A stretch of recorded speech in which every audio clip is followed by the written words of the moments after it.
Ang madilim na kasaysayan ng Hotel Cecil sa Los Angeles, USA. Ang Hotel Cecil ay itinayo noong 1924 sa Los Angeles, California. Noong una, isa itong manangyang hotel. Ngunit paglipas ng panahon, naging sentro ito ng krimen, pagpapatiwakal at misteryosong pagkamatay. Dahil dito, tinagurian itong isa sa pinakasinumpang hotel sa Amerika. Ang mga pagtalon sa bintana. Simula pa noong 1930s, maraming bisita at residente ng hotel ang nagpakamatay sa pamamagitan ng pagtalon mula sa bintana o rooftop. May ilang nakaligtas, pero may mas marami ang namatay. Isang security report ang nagsasabing may mga pagkakataong walang nakikitang tao sa rooftop, ngunit may biglang bumabagsak na katawan na para bagang may tumalon kahit walang saksi.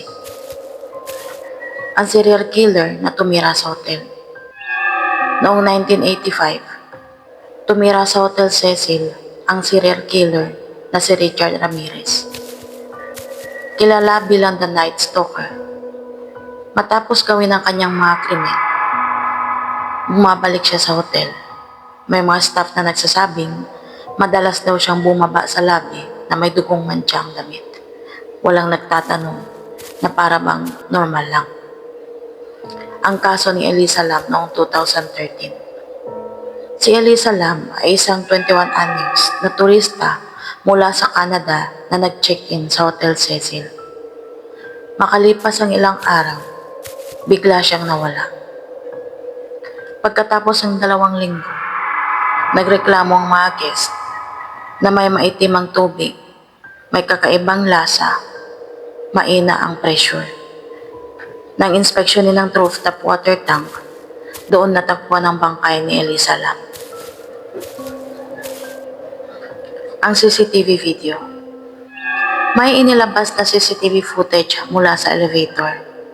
Makikita si Elisa na pumasok ng elevator, lumabas, sumilip sa hallway, parang may kausap na hindi nakikita, gumagalaw na parang takot. Hanggang ngayon, walang malinaw na paliwanag kung bakit siya umakyat sa rooftop at paano siya nakapasok sa tangke ng tubig. Mga karanasan ng mga nagtatrabaho. May dating empleyado ang nagsasabing habang naglilinis siya ng kwarto, may naririnig siyang may hinang bulong. Pagtingin niya sa salamin, may anino sa likod niya. Paglingon niya, ay wala naman. May isa pang staff ang nagsabing may mga gabing may naririnig silang yapak sa mga bakanteng palapag.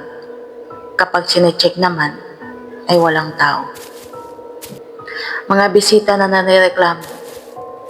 Ilan sa mga reklamo ng mga guest, biglang bumukas ang ilaw. Gumagalaw ang pinto na mag-isa, pakiramdam na may nakatingin habang natutulog, at bangungot sa unang gabi pa lang.